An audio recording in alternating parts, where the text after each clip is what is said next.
প্রবাসীর কষ্ট কেউ বোঝে না। শুধুমাত্র পরিবারকে ভালো রাখার জন্য প্রত্যেকটা প্রবাসী এই প্রবাসে আসে।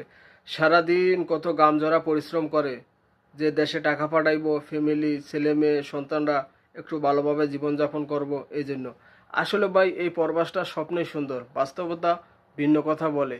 এত কাজ আর কাজ, সারাদিন কাজের কোনো শেষ নাই। দিন শেষে যে একটু বাসায় এসে ঘুমাইবো ওই সময়টাও পায় না তারা। মনে করেন আপনার রান্না বান্না করতে হয়, পরে কাপড় চোপড় ধুইতে হয়, এমনি এমনি আপনার রাত 12টা 1টা বাজে যায়। তারপর পরদিন সকালবেলা আবার 6টা বাজে ডিউটিতে যাইতে হয়। ডিউটিতে আপনার গেলে মনে করেন যে সকালের খানা খাইতে হয় 10টা 11টা বাজে। পরে আবার ডিউটি, আবার দুপুরের খাওয়ান, রেস্ট টাইম থাকে মাত্র 1 ঘন্টা। এভাবেই আপনার এই প্রবাসে তালে মিলে সবাই কাটাইতে আছে, কিছু করার নাই ভাই। শুধুমাত্র পরিবারের কথা চিন্তা করে।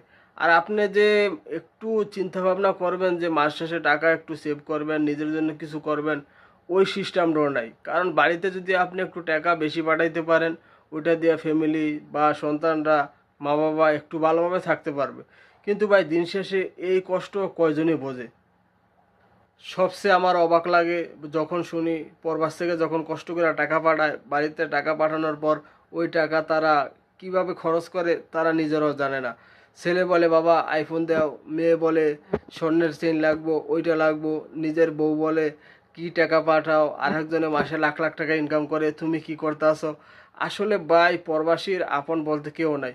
এই প্রবাসে আমরা যারা আছি আমরা শুধু ফ্যামিলি নিয়ে চিন্তা করি যে আমাদের ফ্যামিলি কেমনে ভালো থাকবো, আমাদের সন্তানদের ভবিষ্যতের কথা চিন্তা করি।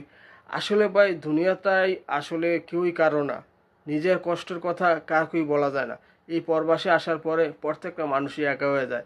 মানুষ আসলে পরিবারের কথা চিন্তা করলো, পরিবার কিন্তু আসলে প্রবাসীর কথা চিন্তা করে না।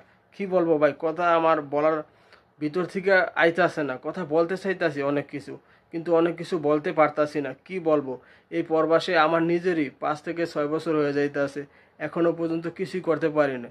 যদি বলি যে বাড়িতে যামু, ফ্যামিলি বলে আর কয়েকটা বছর থাক, বাড়িতে আর কিছু করমু, এমনি এমনি আমাদের দিন কাইটা যাইতাছে।